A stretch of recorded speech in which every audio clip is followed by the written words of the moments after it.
네, 이번에는 그 대기 환경 관련 법규의 제일 첫 번째 시간으로 용어 정의에 대해서 한번 알아볼 수 있도록 하겠습니다. 저 대기 환경 관련 법규는 상당히 많이 있습니다. 보통 우리가 대기 환경 관련 법규 이렇게 얘기를 하고 있는데 가장 기본이 되는 게 바로 이제 대기환경 보전법이겠죠. 대기환경 보전법. 그 다음에 이제 일부 이제 환경 기준을 정하고 할 때 쓰는 환경정책기본법이 있을 거고, 그 다음에 수도권 대기환경 개선에 관한 수도권 특별법도 포함이 되고 있습니다. 그 다음에 실내 공기질 관리법, 관리법이 또 있을 거고, 그 다음에 요 근래에 새로 만들어진 미세먼지 저감 및 관리에 관한 특별법, 미세먼지 특별법, 이런 것들이 다 대기환경 관련 법규 내에 포함이 되어 있고요. 그 다음에 이제 그 옛날에는 같은 규제를 했는데 요즘은 이제 악취방지법이 따로 만들어졌죠. 근데 악취에 대한 어떤 시험 과목이 없기 때문에 여기서도 악취방지법도 또한 전체적으로 다뤄져야 됩니다. 그래서 토탈리 한 6가지가 대기환경 관련 법규로 여러분 생각하시면 될 것이고, 가장 중요한 것들은 바로 이제 대기환경 보전법이 되겠죠. 그래서 여기에 이제 거의 80% 이상 집중되어 있고, 나머지 것들은 일부 몇 문제씩 나오고 있는 그런 형태로 할 수 있습니다. 자, 그래서 먼저 환경정책기본법에 나와 있는 용어 정의를 한번 알아볼 수 있도록 하겠습니다. 자, 환경정책기본법에 나와 있는 가장 먼저 나와 있는 용어제는 환경이라는 용어가 나옵니다. 환경. 자, 환경은 우리가 여러분 다들 잘 아시는 게 없지만 자연환경과 그 다음에 생활환경, 크게 이렇게 구분하고 있다라고 정의를 하고 있고, 자, 자연환경이라 하면 지하, 지표, 지표에는 해양을 포함합니다. 지하, 지표 및 지상의 모든 생물과 이를 둘러싸고 있는 비생물적 요소, 비생물인 것을 포함한 자연의 상태를 말하고 있습니다. 자, 생활환경이라 하면 대기, 물, 토양, 폐기물, 소음진동, 악취, 일조, 인공조명 등 사람의 일상생활과 관련되어 있는 환경을 우리가 생활환경이라고 얘기를 하고 있습니다. 자, 또 이제 환경오염을 정의하고 있는데요. 환경오염이라 하면 사업활동 및 그 밖의 사람의 활동에 의해서 발생하는 대기오염, 수질오염, 토양오염, 해양오염, 방사능오염, 소음진동, 악취, 일조방해, 인공조명에 의한 빛공해 등으로서 사람의 건강이나 환경에 피해를 주는 상태라고 정의되어 있고요. 그다음에 환경훼손이라 하면 야생동식물의 남획 및 그 서식지의 파괴, 생태계 질서의 교란, 자연경관의 훼손, 그 다음에 표토의 유출 등으로 자연환경에 본래적 기능에 중대한 손상을 주는 상태를 말해요. 환경에서는 중대한 손상을 주는 형태입니다. 중대한 거에 좀 관심을 가지시고, 그다음에 환경보전이라 하면 환경오염 및 환경훼손으로부터 환경을 보호하고 오염되거나 훼손된 환경을 개선함으로써 쾌적한 상태를 조성하기 위한 행위를 우리가 환경보전이라고 얘기했습니다. 그러니까 환경을 보호하고 또 때에 따라서는 환경을 개선하는 이 두 가지를 동시에 하는 어떤 행위를 우리가 환경보전이라 얘기를 하고 있다라는 거죠. 환경용량이라는 것들의 정의를 보면 일정한 지역에서 환경오염 또는 환경훼손에 대해서 환경이 스스로가 중요합니다. 스스로 수용하거나 스스로 정화하고 스스로 복원하여 환경의 질을 유지할 수 있는 한계를 우리가 환경용량이라고 우리가 정의하고 있습니다. 그다음에 환경기준이라 하면 국민의 건강을 보호하고 쾌적한 환경을 조성하기 위해서 국가가 달성하고 유지하는 것이 바람직한 환경상의 조건 또는 질적인 수준을 우리가 환경 기준으로 정의를 하고 있습니다. 이게 이제 환경보전법에서 얘기하는 중요한 어떤 정의이고요. 그 다음에 이제 대기환경보전법에서 정의하는 용어 종류를 알아볼 수 있도록 하겠습니다. 자, 대기오염물질, 우리가 수차례 아마 경험을 했을 것 같은데, 대기오염물질이라 하면 대기 중에 존재하는 물질 중에 제7조에 따른 심사평가 결과 대기오염의 원인으로 인정된 가스상 또는 입자상, 이 두 가지로 분류된다고 했어요. 가스상, 입자상 물질로서 환경불용으로, 대통령령이 아니라 환경불용으로 우리가 정하는 것이라고 정의하고 있고, 우리가 64개의 항목이 있죠. 이게 바로 대기오염 물질입니다. 자, 그러면 제7조에 따른 대기오염 물질에 대한 심사평가는 어떻게 하냐 하면 어떤 유해성을 가지고 우리가 판단을 한다 그랬어요. 유해성을 판단하는데 4개의 판단 기준이 있다고 했습니다. 하나는 뭐다? 독성이고요. 또 하나는 생태계에 미치는 영향. 생태계에 미치는 영향이고, 그 다음에 배출량, 그 다음에 네 번째가 바로 환경 기준에 대한, 환경 기준에 대비한 오염도, 환경 기준에 얼마만큼 많이 영향을 미치느냐라는 이 4가지 기준으로 가지고 어떤 유해성을 가지고 우리가 판단을 한다고 했습니다. 그 다음에 이제 두 번째의 용어 종류는 유해성 대기 감시 물질이라고 있습니다. 유해성이 있는데 이게 대기 감시 물질. 유해성이 있는 걸 좀 더 감시가 필요한 것을 감시하는 물질. 유해성 대기 감시 물질이고요. 역시 이거는 지속적인 측정이나 감시 관찰이 필요할 경우에 하는 거고, 역시 환경불용으로 정하는 겁니다. 여기 대기오염 물질 64 중에서 좀 더 유해성이 강한 43종을 골라낸 거죠. 그래서 유해성 대기감시 물질은 43종입니다. 네, 그 다음에 이제 우리가 알아볼 게 특정 대기 유해 물질이죠. 얘기했듯이 특정 대기 오염 물질이 아니라 특정 대기 유해 물질이라는 것들을 유념을 하셔야 되고, 여기는 이제 43종 중에서 역시 골라서 35종이 특정 대기 유해 물질로 우리가 정의를 하고 있습니다. 보면 저농도에서도 장기적인 섭취나 노출에 의해서 사람의 건강이나 동식물의 생육에 직접 또는 간접적으로 유해를 끼칠 수 있는 물질로 정의하고 있고요. 역시 환경불용에 의해서 우리 정의를 하고 있습니다.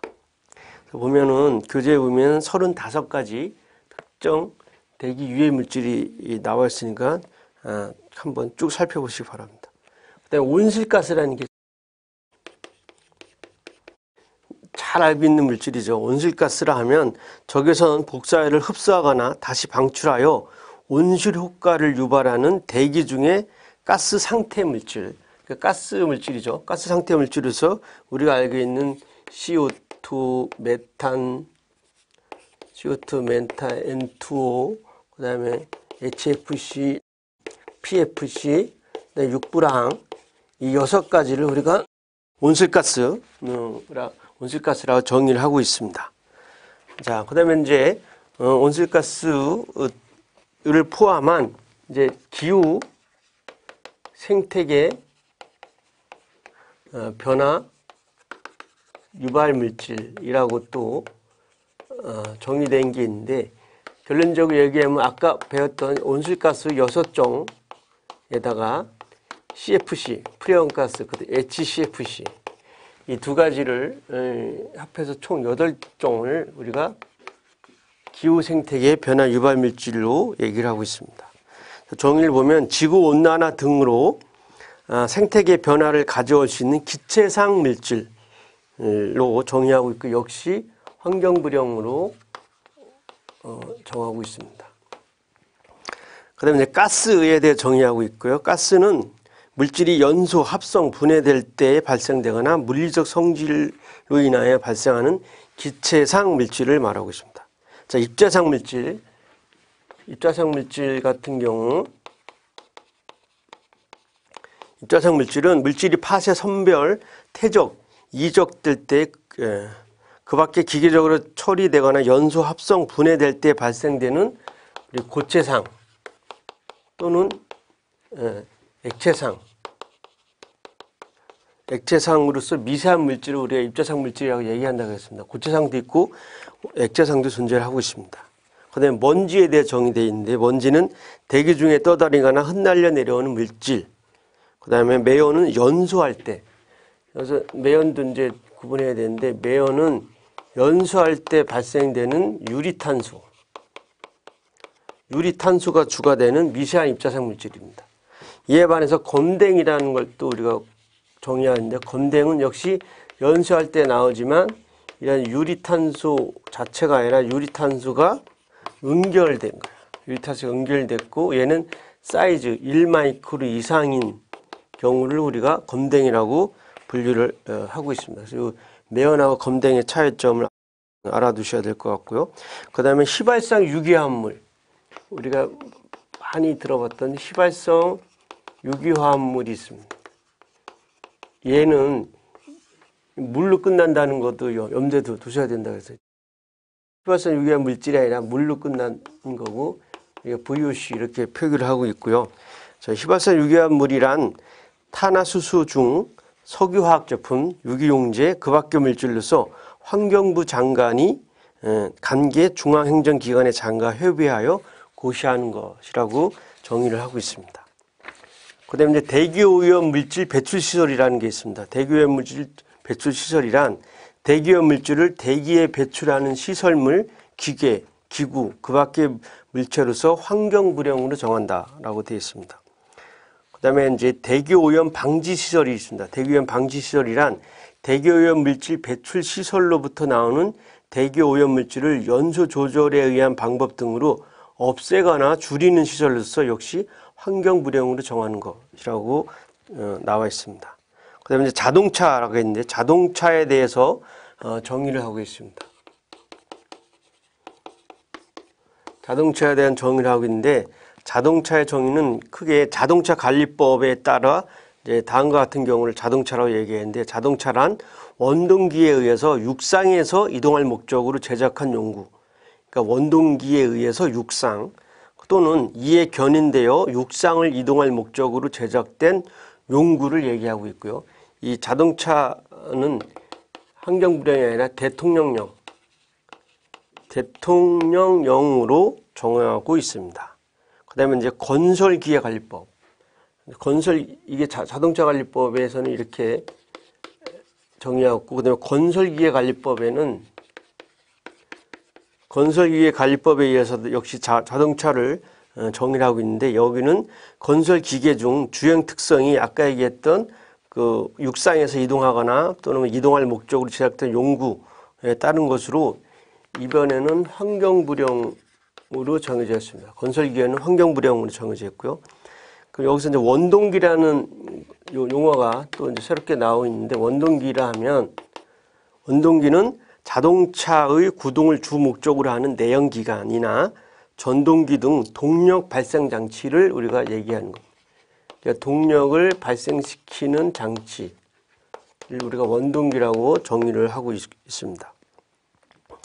그래서 건설기계관리법에 따라서 우리가 환경불량으로 정해져 있고요. 농림용 또는 해상용에 사용하는 기계도 역시 환경불량으로 정해져 있고, 철도 산업에 따른 철도 차량 같은 경우도 우리가 원동기에 포함되어 있습니다. 그다음에 선박이라는 용어가 나오는데, 선박이란 해양환경관리법에 따라서 우리가 선박을 정의하고 있습니다. 그다음에 자동차에서 또 많이 쓰이는 게 첨가제인데요. 첨가제에 대한 용어 정의를 보면, 첨가제는 자동차의 성능을 향상시키거나 배출가스를 줄이기 위해서 자동차의 연료에 첨가하는 탄소와 수소만으로 구성된 물질을 제외한 화학물질로서 다음의 요건을 모두 충족하는 것을 우리가 첨가제라고 얘기하고 있습니다. 어떤 것을 충족시켰냐 하면, 자동차의 연료의 부피 기준 또는 무게 기준으로 1% 미만의 비율로 첨가하는 물질. 다만 석유 및 석유 대체 사업법 또는 에 따른 석유 정제업자 또는 석유 수출업자가 자동차 연료인 석유 제품을 제조하거나 품질을 보정하는 과정에 첨가하는 물질의 경우에는 그 첨가 비율의 제한을 받지 아니한다라고도 정의되어 있습니다. 또한 석유면 석유 대체 연료 사업법에 따른 가짜 석유 제품 또는 같은 조 제11호에 따른 석유 대체 연료에 해당되지 아니하는 물질 이해가 되고요. 그리고 이제 촉매제라는 게 정의되어 있습니다. 촉매제는 배출가스를 줄이는 효과를 높이기 위해서 배출가스 저감 장치에 사용되는 화학물질로서 환경불용으로 정하는 거라고 되어 있습니다. 그다음에 이제 배출가스 저감 장치라 하면 자동차에서 배출되는 대기오염 물질을 줄이기 위해서 자동차에 부착 또는 교체하는 장치로서 환경불용으로 정하는 저감 효율에 적합한 장치를 우리가 배출가스 저감 장치라고 얘기하고 있습니다. 그다음에 저공해 엔진이라 하면 자동차에서 배출되는 대기오염 물질을 줄이기 위한 엔진으로서 환경불용으로 정하는 배출효용 기준에 맞는 엔진을 말하고 있고요. 공해전 제한 장치라 하면 대기오염 물질을 줄이고 연료를 절약하기 위해서 자동차에 부착하는 장치로서 환경불용으로 정하는 기준에 적합한 장치를 말하고 있습니다. 그 다음에 온실가스 배출량이라는 게 있는데, 온실가스 배출량이란 자동차에서 단위 주행거리당 배출되는 이산화탄소 배출량을 말하고 있습니다. 그 다음에 온실가스 평균 배출량이라고 있는데, 자동차 제작사가 판매한 자동차 중 환경불용으로 정하는 자동차의 온실가스 배출량의 합계를 해당 자동차 총 대수로 나누어 산출한 평균값을 우리가 온실가스 평균 배출량이라고 얘기하고 있고요. 그 다음에 이제 장거리로 이동하는 장거리 이동 대기오염 물질이라고 정의한 것이 있습니다. 멀리 이동하는 대기오염 물질이라는 거겠죠. 그러니까 가장 대표적인 게 황사 같은 겁니다. 황사나 먼지 같은 거가 될 수 있겠고, 그래서 장거리 이동을 통해서 국가 간에 영향을 미치는 대기오염 물질로서 환경불용으로 정하는 것을 우리가 장거리 이동 대기오염 물질이라고 얘기하고 있습니다. 총 우리 교재에서 보면 나타나는데 23가지 종이 있습니다. 이 중에서 이 미세먼지 PM10, 그 다음에 PM2.5, 그 다음에 칼슘 및 그 화합물, 그 다음에 이제 망간 화합물만 제외하고 나머지는 나머지 이 19개 종은 특정대기 유해물질입니다. 특정대기 유해물질하고 겹치는 경우가 되겠습니다. 그 다음에 마지막으로 냉매라는 것들이 정의되어 있는데, 냉매란 기후 생태계 변화 유발 물질 중 열 전달을 통한 냉난방, 냉동, 냉장 등의 효과를 목적으로 사용하는 물질로서 역시 환경불용으로 정하는 것을 얘기하고 있습니다.